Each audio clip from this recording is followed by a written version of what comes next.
जय मसीह की। प्रभु की महिमा हो। आप देख सकते हैं मैं अपने मोबाइल से हेडफोन लेके आपके साथ बात कर रहा हूँ। मैं ज़्यादा अच्छा हिंदी भी नहीं बोल सकता, लेकिन ये प्रभु की महिमा के लिए मुझे रोक नहीं पाया, क्योंकि आज जो गवाही हम आपको दिखाने वाले हैं, इसमें वो सामर्थ्य है कि वो सुनने वाले हर एक जीवन को बदल सकता है। आप जब देखेंगे तो ये महसूस करेंगे, इसमें परमात्मा की सामर्थ है, सुनने वालों में ये काम करता है। और इसीलिए ये वीडियो, ये गवाही हम आपको सुनाने वाले हैं। आपसे एक निवेदन है कि ये चैनल को सुनने के बाद हमारे ये एजी डिवोशनल चैनल को सब्सक्राइब कीजिए, कि हम आपके पास और भी गवाही ला सके। और धन्यवाद देते हैं प्लीज द वर्ड दीपक को, जिन्होंने हमें सहायता किया है, ये वीडियो शेयर करने के लिए परमिशन दिया है। धन्यवाद करते हैं ब्रदर समीर को,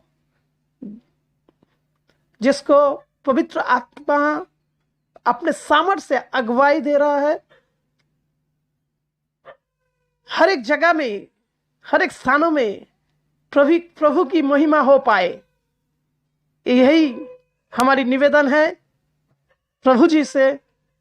यह निवेदन है आपसे कि आप इस वीडियो को ज़्यादा से ज़्यादा शेयर कीजिए, कि ये महिमा सुनने वाले सभी लोग पा सके और पूरी दुनिया को आइए हम बदलते हैं यीशु की महिमा के लिए।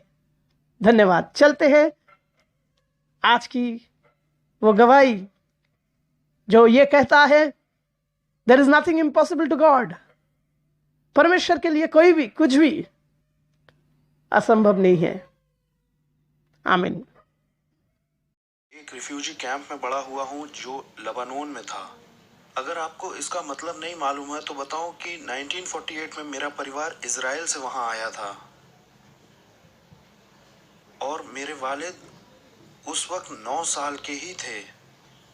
तो वो वहां आए और लेबनानियों ने उन्हें टेंट दिया रहने के लिए, बहुत सारे फलस्तीनियों के साथ। और मैं वहां बड़ा हुआ उस फलस्तीनी कैंप के अंदर, और मैं छोटे से परिवार के साथ बड़ा हो रहा था। 6 भाई थे और 6 बहन थी। तो जब हम मुसलमान थे, तो मैंने अपने घर में बहुत सारी बंदूकें देखी, और बाद में मुझे पता चला कि मेरे वालिद के लीडर थे यासिर अराफात। वो 70 और 80 के दशक में कुछ जवान लड़कों को हमारे फलस्तीनी कैंप में से लेते, ताकि वो इजराइल से लड़े और फिर वापस आए।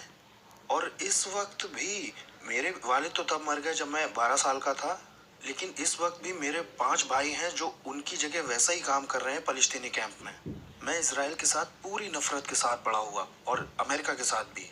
मैं कुछ करना चाहता था, और ऐसा मेरे साथ इसलिए था क्योंकि लोगों ने हमें सिखाया कि इजरायलियों ने हमारी ज़मीनें ले ली हैं और इजरायलियों को मारना होगा, मारना होगा। और मुझे ऐसा बोलने के लिए माफ़ कीजिए कि अमेरिका को भी मारना होगा, क्योंकि उन्होंने ये मदद की है हमारी ज़मीनें लेने में। और इस वक्त मैं आपको बताना चाहता हूँ कि मेरे पास कोई राष्ट्रीयता नहीं है, लेकिन मैं खुदा का शुक्र करता हूँ मैं जन्नत के नए यरूशलेम में हूँ।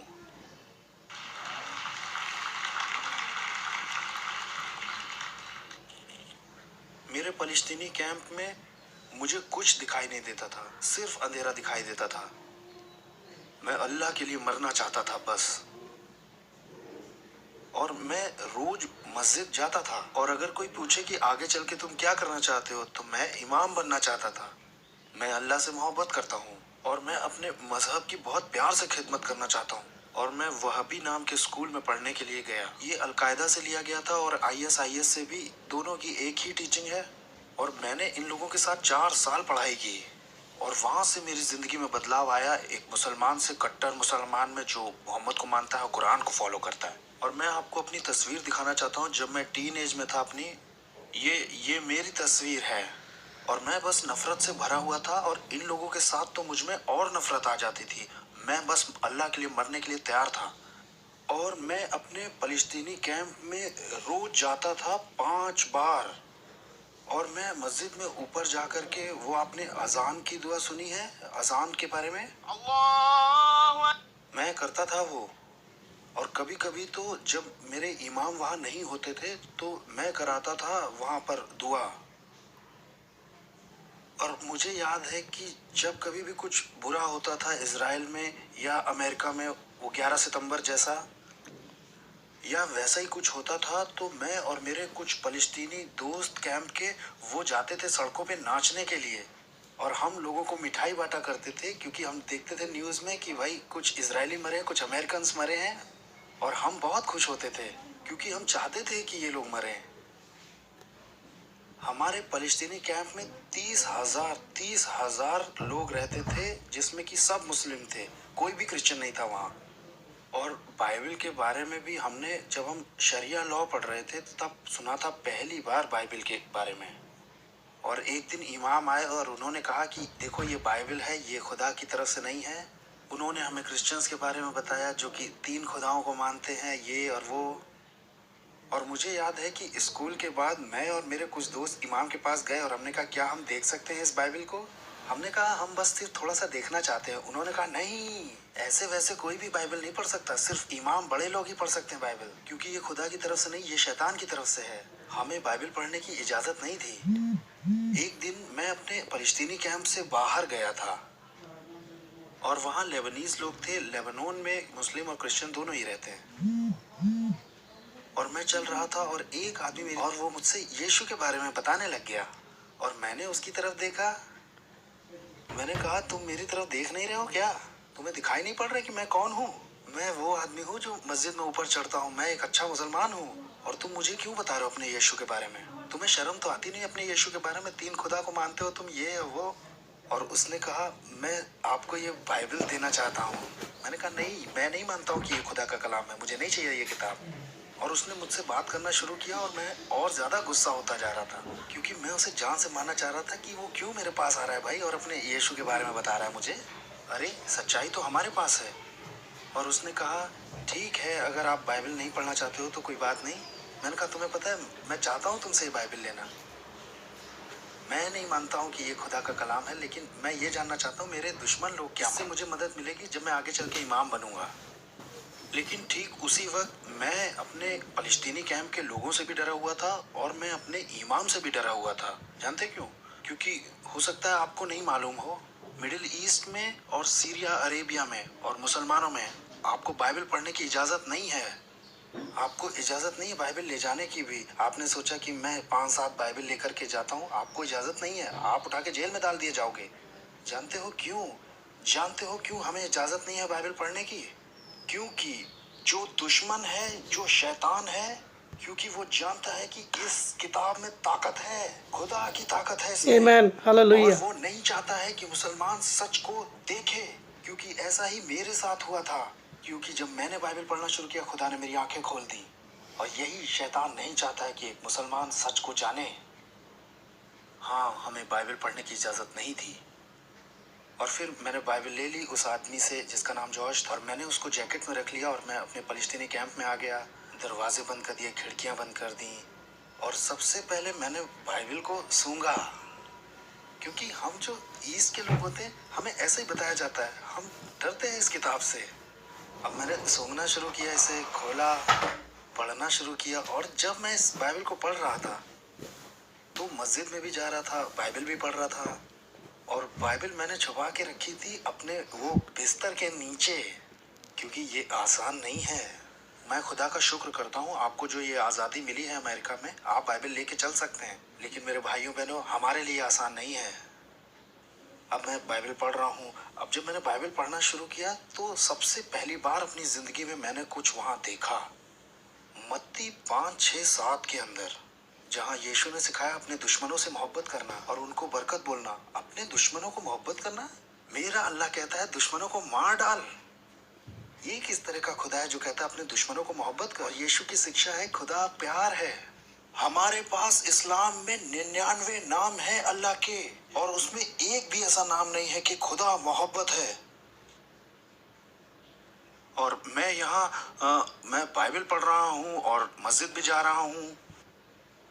अभी हूँ मैं मुसलमान, लेकिन खुदा मेरी आंखें धीरे धीरे, क्योंकि ये खुदा का कलाम है। और आपको मालूम है, मुझे यीशु के बारे में नहीं बताया किसी ने, लेकिन ये खुदा का कलाम है। लेकिन खुदा कर सकता है, वो उसकी रूह मेरे दिल में आ सकती है, और वो मेरी आंखें धीरे धीरे खोलना शुरू कर रही थी। और फिर क्या हुआ कि मैंने बाइबल में पाया, लिखा था कि अगर आपका कोई सवाल है तो आप इस नंबर पे फ़ोन करिए। मैंने उस आदमी को फ़ोन किया, मैंने कहा सुनिए, मेरे बहुत सवाल हैं। उसने कहा ठीक है, आप यहाँ आइए और हमारे यहाँ एक मीटिंग है, उसमें कुछ दोस्त हैं, मैं चाहता हूँ आप उनसे मिलिए। यहाँ सब दोस्त हैं। और मैं ये नहीं जानता था कि ये मीटिंग का मतलब क्या है, क्योंकि मुझे यही मालूम था क्रिश्चियन चर्च जाते हैं और प्रार्थना करते हैं। और जब मैं वहाँ पहुँचा तो मैं बड़ा हैरान हुआ, वो लोग यीशु से प्रार्थना कर रहे थे। और जो पहली चीज़ हुई, मैं जब वहाँ कमरे में पहुँचा, 2 सवाल मेरे दिल में आए थे। ये लोग क्यों मुझे इतना प्यार दिखा रहे हैं, क्यों इतना प्यार जता रहे हैं वेलकम वेलकम बोल के, और मैं तो इन्हें मारना चाहता हूँ। ये लोग तो मेरे दुश्मन हैं, क्यों कर रहे हैं ये लोग ऐसा। और जब उन लोगों ने वर्शिप करना शुरू किया अपने प्रभु की, उनके लिए वो जीसस थे, मैंने इन लोगों में देखा कि इन्हें बहुत सुकून और बहुत खुशी है, जो मुझे नहीं होती है मस्जिद जाने में। मैंने कहा मुझे ये शांति और मुझे ये आनंद चाहिए, जो कि है नहीं। जब मैं मस्जिद जाता हूँ तो मुझे अल्लाह से डर लगता है। मुझे नहीं मालूम कि वो मुझसे मोहब्बत करता है या नहीं, मुझे जन्नत मिलेगी या जहन्नुम मिलेगा। हमेशा जो खुदा है इस्लाम का, वो बस तुम्हें जज करेगा और वो तुम्हें बस नरक में डालने के लिए रेडी है। वो बस ये चाहता है कि तुम मरो। लेकिन मैं यहाँ कुछ अलग देख रहा था, और मैंने कई सारे सवाल पूछना शुरू किया।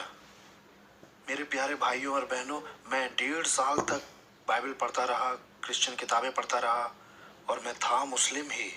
मैं जाता था मस्जिद, और 1.5 साल के बाद मुझे कन्फ्यूजन शुरू हुआ। पहले क्या था, सच तो बस मेरे ही पास है। लेकिन बाद में जब मैंने बाइबल पढ़ी और कुछ क्रिश्चियन किताबें पढ़ी, तब खुदा ने मेरी आंखें खोलना शुरू किया। मैं मस्जिद जाता था और मैं अभी भी कंफ्यूज था। और आखिरी बार जब मैं मस्जिद गया हूँ, दुआ मैंने की मस्जिद में ही, प्रभु क्या है सच, आप जीसस हैं, ईसा हैं, या आप मोहम्मद के तरीके से, क्या आप अल्लाह है, सच कहाँ है, मैं थक गया हूँ। और मैं अपने इमाम के पास जाने लगा और मैंने कुछ सवालों को पूछना शुरू कर दिया। मैंने कहा हम मुसलमान हैं और जीसस, हम उसे ईसा कहते हैं, वो आखिरत में आएंगे और सारी दुनिया का इंसाफ करेंगे, क्योंकि मुसलमान मानते हैं कि वो जन्नत में हैं, वो मरे नहीं हैं, वो जन्नत में हैं और आखिरत में आएंगे दुनिया का इंसाफ करने के लिए। मेरा सवाल उनसे ये था कि वो क्यों आ रहे हैं भाई, क्यों नहीं मोहम्मद आ रहे हैं, आखिर वो क्यों आ रहे हैं, वो हमारी अदालत क्यों करेंगे। और ऐसे ही मैंने बहुत सारे सवाल पूछे, कुरान के बारे में, जीसस के बारे में और क्रिश्चियनिटी के बारे में।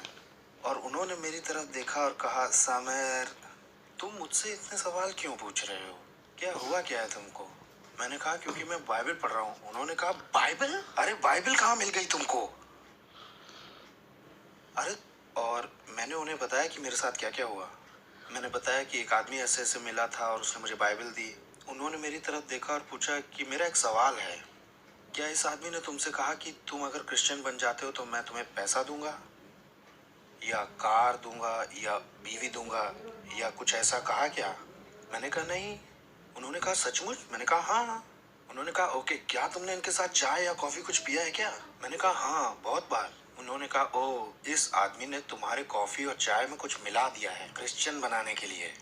अरे सही में, इस वक्त भी मेरा जो परिवार है ना, अगर आप मेरे परिवार के किसी आदमी से मिलते हो तो वो कहेंगे ओ, हम समीर से बहुत मोहब्बत करते हैं, लेकिन किसी ने कुछ मिला के उसे दे दिया। सचमुच, क्योंकि इन लोगों को यीशु की ताकत के बारे में नहीं मालूम है, इन्हें नहीं मालूम है उसके फजल के बारे में जिसने मेरी जिंदगी बचा ली है, क्योंकि ये लोग अंधेरे में रह रहे हैं। लेकिन जब खुदा आपके पास आता है और खुदा का फजल आता है, आप के जिंदगी को बदल देता है और उसे कोई रोक नहीं सकता है। वो रुक नहीं पाया जो उसने मेरी जिंदगी में किया। उस वक्त मैंने ऐसा कहा था कि हो सकता है, क्योंकि अगर आप मुझे देखते तो मैं नहीं होना चाहता था, मैं नहीं बनना चाहता था जो मैं आज हूँ। और खुदा का फजल आ गया मेरे पास। खैर मैंने कहा हाँ हो सकता है, और उन्होंने मुझे फर्श पे लेटाया और एक दूसरे इमाम को भी बुला लिया, और वो मेरे ऊपर कुरान पढ़ने लगे ताकि ईसाई की आत्मा चली जाए। और वो मेरे घर आए और उन्होंने सारी वो बाइबल उठाई और सारी वो क्रिश्चियन किताबें उठाई और कहा सुनो, इन लोगों से दोबारा मिलने की ज़रूरत नहीं है, क्योंकि ये लोग तुम्हें जहन्नुम ले जाना चाहते हैं। तुम्हें तो इन लोगों को मार देना चाहिए। और मैं मस्जिद जाता रहता हूँ और मुझे अभी भी उलझन है। अब ना मैं क्रिश्चियन हूँ ना मैं मुसलमान हूँ। और 1 महीने के बाद मैं अपने दोस्त जॉर्ज से मिलने गया और मैंने बताया कि मेरे साथ क्या हुआ था। और आपको मालूम है, हर एक मुसलमान, सिर्फ मैं ही नहीं मेरे भाइयों बहनों, हमें इस्लाम छोड़ने की इजाज़त नहीं है, क्योंकि तलवार रहती है हमारी गर्दनों पर। ये आसान नहीं है। ये जो डर की आत्मा है, तलवार। जानते हैं बहुत से मुसलमान हैं जो अब इस्लाम पे यकीन नहीं करते, लेकिन वो इसे बोलना नहीं चाहते हैं क्योंकि इस्लाम तलवार से आया। और मैं डरा हुआ था। मैंने जॉर्ज को बोला, मैंने कहा मैं वो विश्वास नहीं कर सकता जो तुम करते हो। उसने कहा लेकिन तुम्हें 1.5 साल हो चुका है, तुमने बाइबल पढ़ी है, अब तुम्हें फैसला लेना है कि तुम्हें मोहम्मद के पीछे चलना है या यीशु के। मैंने कहा नहीं, क्योंकि लोग मुझे जान से मार देंगे और मैं अपने खानदान के साथ कैसे रहूंगा। और उस वक्त मैं उसी के साथ रहा और उसने मेरा हौसला बढ़ाया कि मैं यीशु के पीछे चलूं।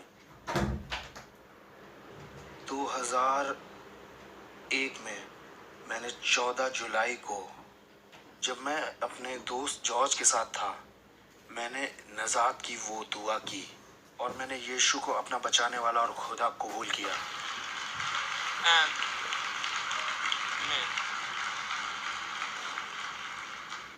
लगभग अब तक 15 साल हो चुके हैं। और क्या कहानी खत्म हो गई? नहीं, मेरे लिए तो कहानी अभी शुरू हुई है। उसने मुझे एक छोटी सी बाइबल दी और मैं अपने घर में आया पैलेस्टीनी कैंप में। मेरा भाई मेरे पास आया, उसने कहा कि मुझे तुमसे बात करनी है सामिर। तुम्हारे इमाम ने मुझसे बात की और कहा कि बाइबल मिली है उन्हें घर में। उसने कहा तुम कहाँ से आ रहे हो? और उसने मेरी बाइबल देख ली। उसने कहा कि मुझे यकीन नहीं हो रहा है, तुम वो हो जो हमें बताते थे अच्छा मुसलमान बनो, और तुम मस्जिद जाते थे, और अब तुम्हारे पास बाइबल है और तुम चर्च जाते हो। क्या हुआ क्या है तुम्हें? इन लोगों ने कॉफी में कुछ मिला दिया है तुम्हें क्रिश्चियन बनाने के लिए। और उस वक्त मुझे जरूरत थी कि कोई मुझे हौसला दिलाए कि मैं यीशु के पीछे और ज्यादा चल सकूं। और फिर मेरी माँ आ गई और उन्होंने शुरू किया। ये आसान नहीं था, ये आसान नहीं है मेरे भाई। आप यहाँ रहते हैं और हो सकता है आपके परिवार में कोई ऐसा हो जो आप विश्वास करते हैं वो ना करता हो, लेकिन हमारे यहाँ ऐसा नहीं है।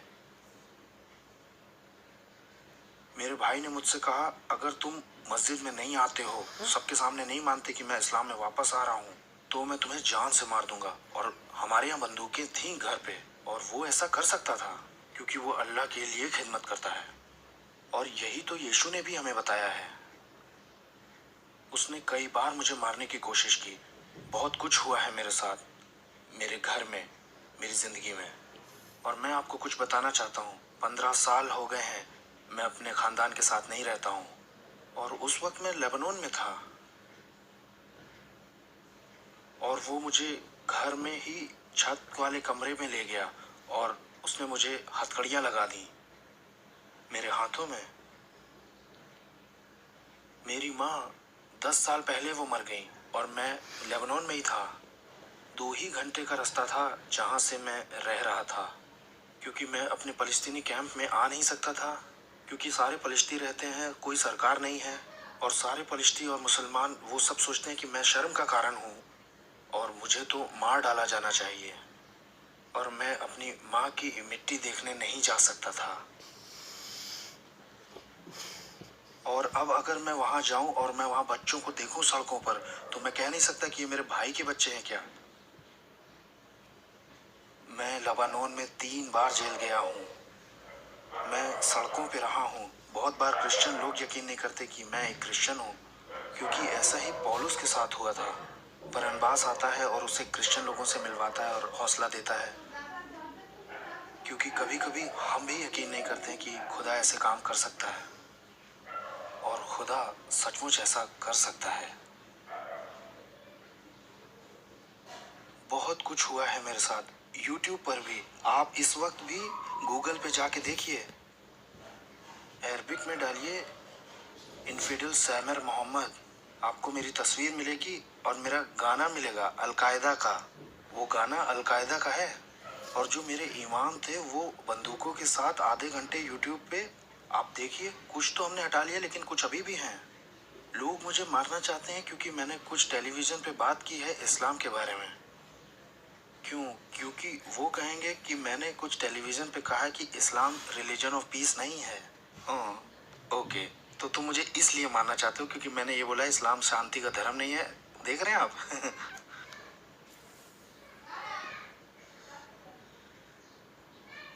और अब मैं अमेरिका आ गया हूँ, 3 साल हो गए हैं अब यहाँ। अब मेरे पास असाइलम है। बहुत सारी चीज़ें मेरे साथ हुई हैं, और आप मुझसे पूछेंगे कि क्यों लोग तुम्हें जान से मारना चाह रहे हैं, इतनी चीज़ें तुम्हारे साथ हो रही हैं, फिर भी क्यों यीशु को पकड़ के चल रहे हो? एक ही बात है जिसकी वजह से मैं उसके साथ चल पा रहा हूँ, इसलिए नहीं कि बाइबल पढ़ी है या सच जान गया हूँ। ठीक है, मेरी मदद हुई है इससे। एक ऐसी बात है जो मुझे यीशु के पीछे चलाए रखती है, क्योंकि 15 साल मैंने उसे चख के देखा है कि ये यीशु मेरे लिए कौन है। वो कोई कहानी नहीं है, वो सचमुच में है। वो अभी भी जिंदा है, और वो मेरे साथ है, और वो हमारा Amen. प्रभु और बचाने वाला है। Praise the Lord. मैं आपको कई किस्से बता सकता हूँ, एक के बाद एक के बाद एक, कैसे वो मेरे साथ रहा 15 साल। हम इबादत करते हैं सच्चे खुदा की। Praise the वो Lord. असली है।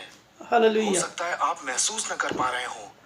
मैं आपका हौसला बढ़ाना चाहता हूँ कि आप यीशु से मिलिए आज। हो सकता है आप क्रिश्चियन पैदा हुए हो, लेकिन ये काफी नहीं है।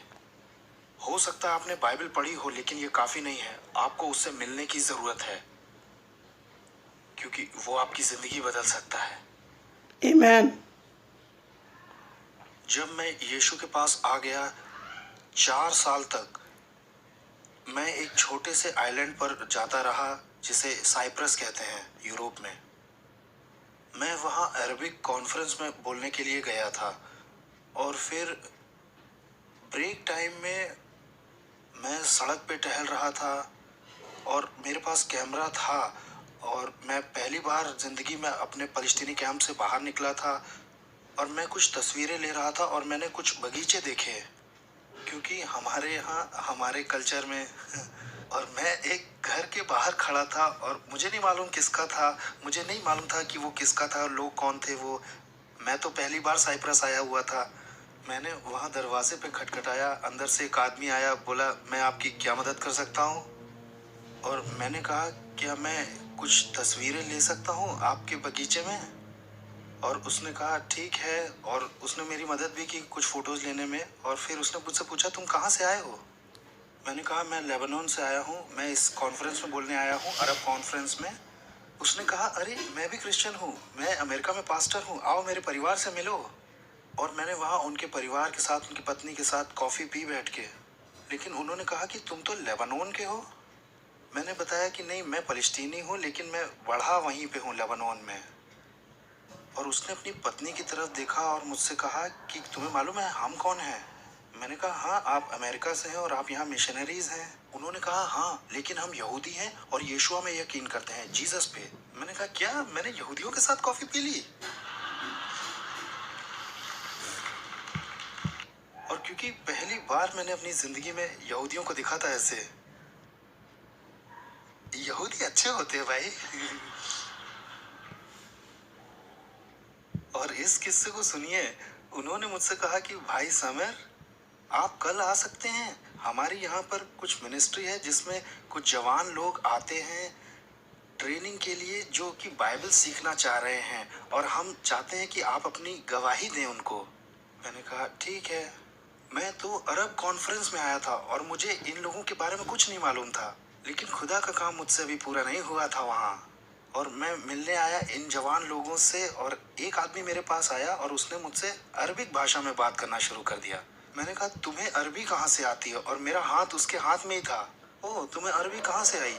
उसने कहा, ओह, मेरे देश में बहुत सारे अरब लोग आते हैं। मैंने कहा, अरे वाह, तुम कहाँ से हो? उसने कहा, मैं इजराइल से हूँ। मैंने कहा, क्या? इजराइल? मैंने हाथ छू लिया है। हाँ, मैं उस वक्त यीशु पे यकीन करता था 2005 में, लेकिन मैं अभी भी इजराइल से नफरत करता था। लेकिन क्योंकि खुदा का काम पूरा नहीं हुआ था, क्योंकि जब खुदा आपको बदलना चाहता है तो वो पूरा का पूरा बदलता है। और क्योंकि उस वक्त मैं लेबनान में रहता था, और अगर आपको इसका मतलब नहीं मालूम है, लेबनान में हमारा उनसे कोई कनेक्शन नहीं है, हम दुश्मन हैं। अगर गवर्नमेंट को पता चल गया कि मैं इजरायली से मिला हूँ वहाँ यूरोप में, तो मैं जेल जाऊंगा, क्योंकि हमें इजाजत नहीं है इजरायलियों से बात करने की। और पास्टर मेरी तरफ चलते हुए आया, उन्होंने कहा, ब्रदर समीर, हमको थोड़ा माफ़ करिएगा, क्योंकि मैं थोड़ा नर्वस हो गया था। उन्होंने मुझसे कहा, brother Sameer, I am sorry, क्योंकि हमने आपको बताया नहीं कि यहाँ 6 जवान लोग हैं इजराइल से, और यहाँ हम सारे विश्वासी यहूदी हैं, यीशु पे यकीन करते हैं। मैंने कहा, क्या? मैं तो यहाँ अरब कॉन्फ्रेंस में आया था, मुझे क्या ज़रूरत थी अपने दुश्मनों से ये गवाही शेयर करने की? और मैंने अपनी गवाही शेयर की, और मैंने उन्हें बताया कि अगर मैं 5 साल पहले यहाँ आता तो मैं यहाँ बम लगा देता, यहाँ आपके यहाँ भी लगा देता। आप ज़्यादा खुश मत होइए, सचमुच में। और जब मैंने अपनी टेस्टिमनी दे दी वहाँ पे, 5 जवान इजरायली स्टेज पर वहाँ मेरे, और मुझसे कहा, भाई सामेर, इजराइल देश के नाम में प्लीज़ हमें माफ़ी दे दीजिए। हम बहुत दुखी हैं आपके और आपके परिवार के साथ जो हुआ उसके लिए, और अब इजराइल देश के नाम में हमारी मदद कीजिए कि हम आपके पैर धो सकें। और मैं देख रहा था, जब वो लोग लेके आ रहे थे पानी वगैरह, मैं यकीन ही नहीं कर पाया कि ये मेरे दुश्मन जिन्हें मैं मारना चाहता हूँ इजरायली, और ये लोग मेरे पैर धोना चाह रहे हैं। अब मैं आपको तस्वीर दिखाना चाहता हूँ वो। और जब ये जवान लोग आए और तो मैंने रोना शुरू कर दिया, और उस वक्त पवित्र आत्मा ने मेरे दिल को खोल दिया और मेरा ऑपरेशन कर दिया, और सारी घृणा को बाहर निकाल दिया इजराइल के लिए, और बहुत सारा प्यार इस देश के लिए भर दिया। कौन कर सकता है ऐसा?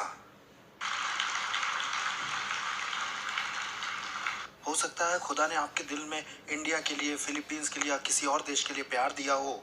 मैं यहाँ राजनीति की बात नहीं कर रहा हूँ। फलस्तीनी होने पर, मुसलमान भी होने से पहले खुदा ने मुझे मोहब्बत दी है इजराइल के लिए, और मैं ये कहने में घमंड करता हूँ। मैं राजनीति की बात नहीं कर रहा हूँ, मैं इजराइल से प्यार करता हूँ, मैं यहूदियों से प्यार करता हूँ, मैं उन्हें मसीह के बारे में बताना चाहता हूँ। कौन कर सकता है ऐसा? मोहम्मद, कोई दूसरा मजहब या यहूदी लोग? सिर्फ यीशु ही कर सकता है।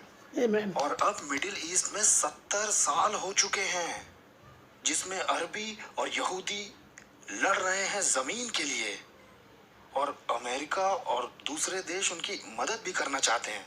हम क्या करें? अब 70 साल हो चुके हैं और कुछ भी नहीं हुआ। आपको मालूम है इसका हल क्या है?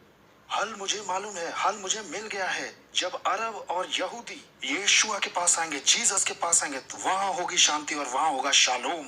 यीशु के बिना शांति नहीं हो सकती, बिना यीशु के शांति नहीं हो सकती। यही है जो खुदा ने हमें बताया है क्रूज पर, जहाँ अन्य जाति और यहूदी मिलते हैं वहीं शांति होती है, क्योंकि वो हमारी शांति है। वो है हमारा खुदावंद और बचाने वाला। ये काम यीशु का है जो वो अभी भी कर रहा है।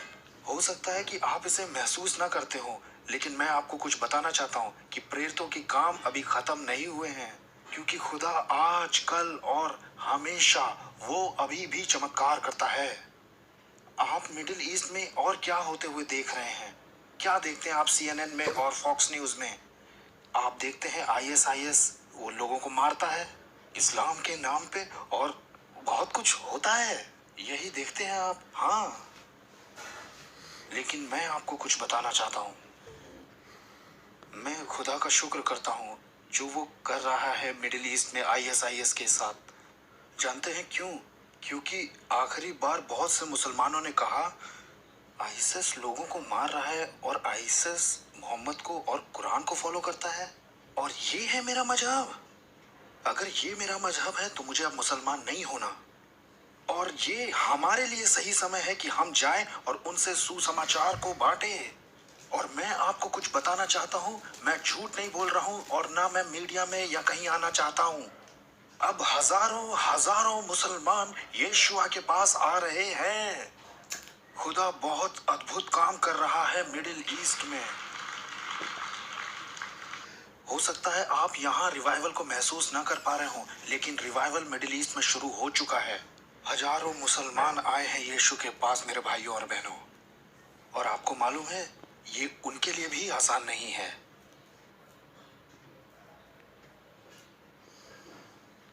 ये आसान नहीं है क्योंकि इस्लाम तलवार के साथ ही आता है। अब मैं आपको कुछ तस्वीरें दिखाना चाहता हूँ। मेरा दिल अभी भी मिडिल ईस्ट में ही लगा है।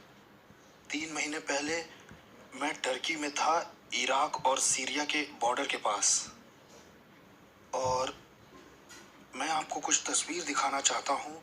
ये आपके ही भाई बहन हैं इराक के, और ये लोग इराक में रहते हैं आईएसआईएस की वजह से। इन लोगों से कहा गया है अगर तुम मुस्लिम नहीं बनोगे तो हम तुम्हें मार देंगे, और या तो तुम ये देश छोड़ दो। ये लोग नए क्रिश्चियन हैं इराक से। हम उनकी मदद करते हैं, उनके लिए खाने के लिए भी बनाते हैं बारबेक्यू में। यहाँ लगभग 150 परिवार हैं। दूसरी तस्वीर लगाइए। ये लोग जो हैं ये लोग सीरिया से हैं। हम इस तरह से इनके लिए राशन खाने के सारे पैकेट बनाते हैं और हम इन्हें बाइबल भी देते हैं। हम इन्हें यीशुआ की मोहब्बत दिखाते हैं, लव ऑफ जीसस। ये अरबिक भाषा की बाइबल है और इसे मैं न्यूयॉर्क से लेता हूँ। और ये भी आपका एक भाई है, ये कुर्दिश से है, सीरिया में। और ये कुछ परिवार के लोग हैं और ये सब विश्वासी हैं यीशुआ के। और ये मीटिंग है जहाँ हम घर पे करते हैं। और ये आसान नहीं है बिल्कुल, क्योंकि अगर टर्की की पुलिस ने हमें देख लिया तो मैं और ये लोग हम सब मिल करके पकड़ के जेल में डाले जाएंगे, और फिर हमें जेल में भी प्रचार का मौका मिलेगा। और ये वो जगह है जहाँ बॉर्डर है, जब लोग यूरोप जाने लगते हैं वहाँ। हम क्या करते हैं, हम लोगों को पानी देते हैं और हम बताते हैं। आप देखिए इन दो लोगों को, लोग थक चुके हैं इस्लाम से और लोग बहुत भूखे हैं। लोग भूखे हैं मोहब्बत के और उम्मीद के, यीशु मसीह की। आमीन। आप देख रहे हैं ये न्यूयॉर्क नहीं है, ये टर्की है। लोग खुले हुए हैं सुसमाचार के लिए। बहुत जल्दी से मैं आपको एक कहानी सुनाना चाहता हूँ। जब हम लोगों को खाना देते हैं तो एक आदमी आया मेरे पास। उसने पूछा, क्योंकि थोड़ा खतरा होता है, और एक आदमी आया, उसने मुझसे कहा कहाँ से आया खाना, कौन हो तुम? और मैंने कहा कि मैं अमेरिका से हूँ और ये क्रिश्चियन लोगों ने भेजा है वहाँ से आप लोगों की मदद करने के लिए। उसने कहा तुम्हें पता है मैं कौन हूँ? मैं मुसलमान हूँ और तुम मुझे गले लगा रहे हो? मैंने कहा हाँ। उसने कहा क्यों तुम हमारी मदद कर रहे हो? सीरिया, अरेबिया और कतर के लोग, इनके पास बहुत पैसा है लेकिन ये हमें खाना नहीं दे रहे हैं, और तुम अमेरिका से आए और क्रिश्चियन हो और तुम लोग हमारी मदद कर रहे हो, और हम कहते हैं कि तुम काफिर लोग हो और तुम्हें मार डालना चाहिए। तुम हमारी मदद क्यों कर रहे हो? और मैंने कहा मैं बताना चाहता हूँ कि क्यों। और मैंने यीशु की किताब खोल दी कि कैसे यीशु ने कहा अपने दुश्मनों से प्यार करो और उन्हें ब्लेस करो। और उसने कहा मुझे ये किताब चाहिए, क्या मैं ले सकता हूँ एक? और खुदा ने उसका दिल खोल दिया सुसमाचार के लिए।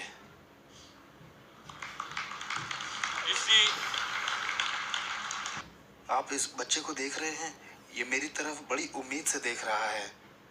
मेरे भाइयों बहनों, खुदा आज ये कर रहा है मिडिल ईस्ट में।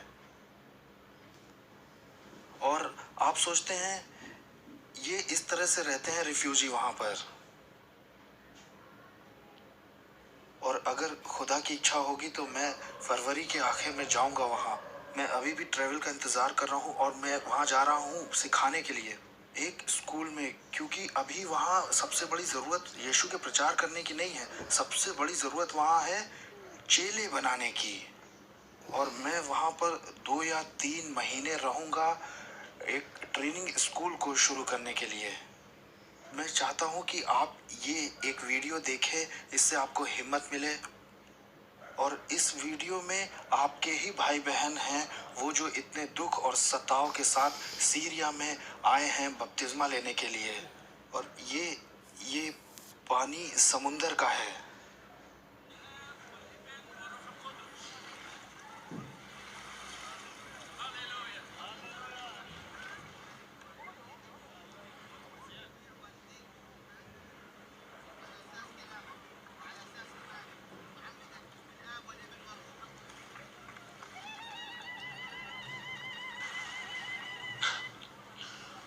You see how God's doing?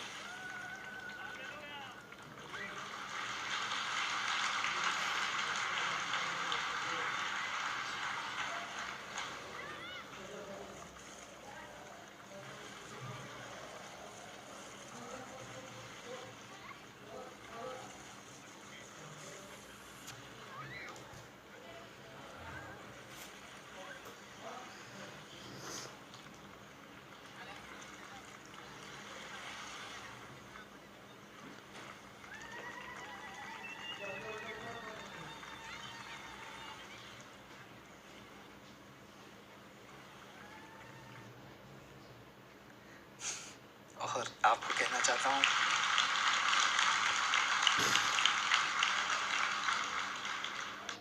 और ये रोज ही हो रहा है, लोग जीसस के पास आ रहे हैं। हो सकता है आप यहाँ अमेरिका में रिवाइवल ना महसूस कर रहे हो, लेकिन हमारा खुदा सो नहीं रहा है। हो सकता है आप इसे फील ना करें क्योंकि आप कनेक्ट नहीं हो रहे हैं, लेकिन वो काम कर रहा है। ये आपके ही भाई बहन हैं जो कि दुख उठा रहे हैं, और मैं आपको इनकरेज करता हूँ, सिर्फ इसे देख के खुश मत होइए, बल्कि इनके लिए दुआ करिए। जो मुस्लिम बैकग्राउंड से आए हैं विश्वासी, वो बहुत दुख उठा रहे हैं मिडिल ईस्ट में। वो लोग जेल में भी हैं, इसलिए नहीं कि उन्होंने कोई गलत काम किया है, बल्कि इसलिए कि उन्होंने कहा कि हम यीशु के पीछे चलेंगे। उनके लिए दुआ कीजिए। मेरे भाइयों और बहनों, कभी कभी हम कहते हैं, मैं यहाँ 3 साल हो गया है मुझे अमेरिका में, और अगर आप कहें, मुझे माफ़ करिएगा, मैं अपना दिल खोलना चाहता हूँ अपनी टूटी फूटी इंग्लिश में। मैं कहता हूँ कभी कभी, क्यों मुझे यहाँ लाए हैं? मेरा दिल तो अमेरिका के लिए शुक्रिया, लेकिन मेरा दिल तो मिडिल ईस्ट में लगा है। यहाँ अमेरिका में मुझे क्यों लेके आए हैं? और खुदा यहाँ मेरे लिए बहुत सारे दरवाजे खोल रहा है, चर्च में भी बोलने के लिए, सिर्फ एक बात के लिए, ताकि मैं आपको बताऊं और पूरे अमेरिका के चर्च को बताऊं कि आपको जागने की ज़रूरत है। आपको जागने की ज़रूरत है। जानते हैं क्यों? क्योंकि मैं यहाँ अमेरिका में देखता हूँ, पास्टर मुझे ऐसा बोलने के लिए माफ़ करिएगा, लेकिन मैं यहाँ अमेरिका में देखता हूँ क्रिश्चियनिटी बस एक कल्चर बन गई है। मैं तो चर्च जाता हूँ, मेरे पास बाइबल भी है, हम घर जाते हैं, खाने से पहले दुआ कर लेते हैं। ये क्रिश्चियनिटी, मुझे माफ़ करिए, हो सकता है कि मैं गलत हूँ, लेकिन ये वो नहीं है जो हमें यीशु के लिए मजबूत होना चाहिए। हमें यीशु के लिए बोल्ड होना चाहिए। What? You know what? मैंने सुना है बहुत से लोगों को, बहुत से पास्टर्स को, वो कहते हैं हमें यहाँ रिफ्यूजी लोग नहीं चाहिए, हमें नहीं चाहिए बहुत सारे मुसलमान लोग, क्योंकि ये लोग खतरनाक हैं। और मैं मानता हूँ कि ये लोग खतरनाक हैं, इस्लाम खतरनाक है। जानते हैं क्यों? क्योंकि आप लोग अपने काम को नहीं कर रहे हैं, और आपका काम है यीशु के बारे में बताना, और इन लोगों को Amen. यीशु के प्यार की जरूरत है। Praise the क्यों Lord. नहीं जाते हो आप लोग और सुसमाचार को प्रचार करते हो? वो कैसे सुनेंगे जब तक आप उन्हें बताएंगे ही नहीं? अगर आपने बोला ही नहीं, अगर ये आदमी जॉर्ज मुझे यीशु के बारे में नहीं बताता, तो हो सकता है मैं आइसिस के साथ होता।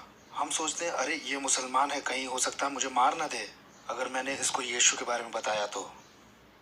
लेकिन देखिए पौलुस ने क्या कहा है रोमियो 10 में, कोई इंसान कैसे सुनेगा जब तक कि प्रचारक ही ना हो। खुदा चाहता है कि हम सारे संसार में जाएं और सुसमाचार का प्रचार करें, और कुछ लोग जाते भी हैं, उनके लिए तो शुक्रिया, लेकिन बाकी लोग सिर्फ बैठे रहते हैं और सोते रहते हैं। और अब खुदा आपके घर के बगल में किसी मुसलमान को ले आता है रहने के लिए, और हम कहते हैं नहीं नहीं नहीं नहीं, हम उनसे यीशु के बारे में नहीं बात करेंगे। आपको यीशु से शर्म आती है क्या? या वो आपके लिए सच्चाई नहीं है? हो सकता है कि वो सचमुच हो ही ना। अगर यीशु ने आपकी जिंदगी को बदला है और उसने आपकी जिंदगी बचाई है, तो यीशु को अपने तक ही क्यों रखे रहते हैं आप?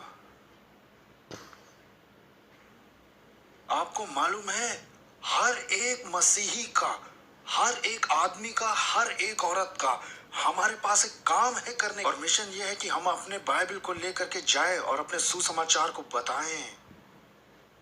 मेरे भाइयों और बहनों, सारे मुसलमान देशों की ओर से मैं ये सवाल आपसे पूछता हूं, क्यों आपने हमें नहीं बताया अपने यीशु के बारे में? क्यों आपने सिर्फ अपने तक ही यीशु को रखा? आज मैं दुआ करता हूं, आज की शाम कुछ लोग खड़े हों यीशु के लिए। ओह, लेकिन ये तो हमें मार भी सकते हैं। ओह हाँ, हालेलुया, हम यीशु के पास चले जाएंगे अगर ये लोग हमें मार देंगे तो। Praise the Lord. आपको मालूम है, डर की आत्मा खुदा की तरफ से नहीं है। आपको मालूम है ना, डर की आत्मा शैतान की तरफ से होती है, और खुदा हमको डर की आत्मा नहीं देता है।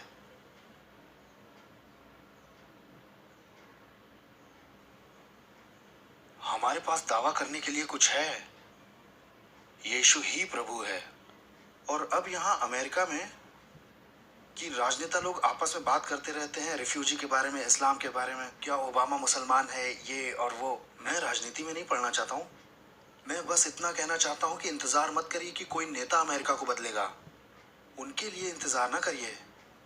आप और मैं, हम जहाँ जितने भी मसीही लोग हैं, हमें अमेरिका को जीतने की जरूरत है यीशु के लिए।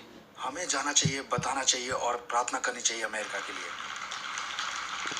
डोनाल्ड ट्रंप के लिए इंतजार मत करिए, ओबामा के लिए इंतजार मत करिए, अपने काम को करिए। हम सो रहे हैं, और मुझे ऐसा बोलने के लिए माफ करिए, मैं कुछ हूँ नहीं। मैं वहां बड़ा हुआ था, आपको मालूम है मेरी कहानी। मैं फलस्तीनी कैंप में था और मैं क्रिश्चियंस को मारना चाहता था, लेकिन मैं आज कहाँ हूँ? मैं यहाँ ऊपर खड़ा हूँ स्टेज पर, और यीशु के बारे में बोल रहा हूँ कि आप जागिए और सुसमाचार बताइए। आपने चाहा था कि कोई फलस्तीनी आए यहाँ पर और आपको हिलाए आकर के। ये परमेश्वर की वाणी है मेरे भाइयों बहनों।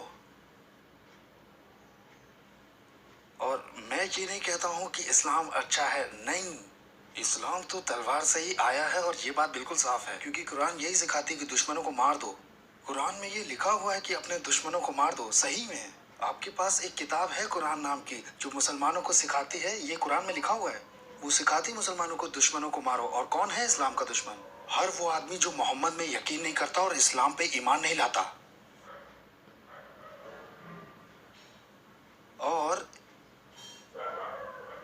और ये किताब क्या कहती है?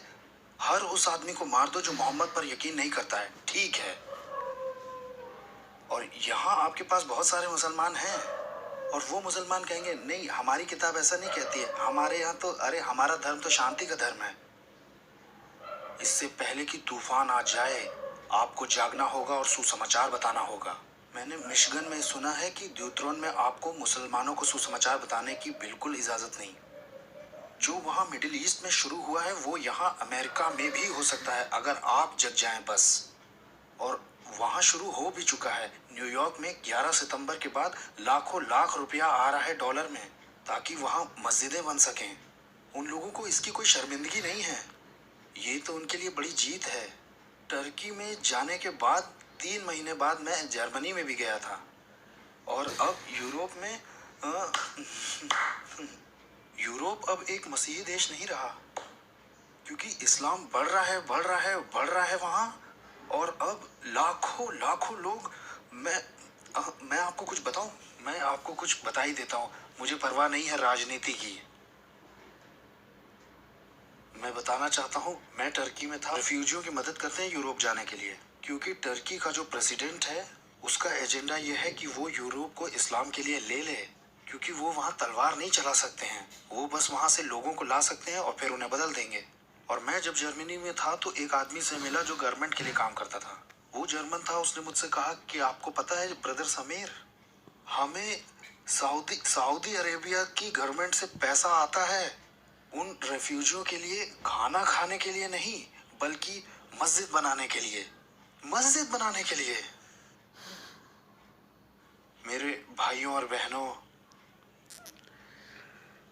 खुदा वो हमें सिर्फ इसलिए नहीं चाहता कि बस सेव कर ले और हम यीशु की वेट करें। अरे हालेलुया, अब तो यीशु के साथ जन्नत में जाके रहेंगे। और हो सकता है हम कहें कि मैं पास्टर नहीं बनना चाहता हूँ, हो सकता है मैं क्वायर में भी नहीं जाना चाहता। अगर आप ये नहीं करना चाहते तो ये आपके ऊपर है। लेकिन हर मसीही का एक मिशन है कि उसे गवाह होना है, हमें यीशु के बारे में बताना है। जिसके कान हो वो सुन ले, जिसकी आंखें हों वो देख ले।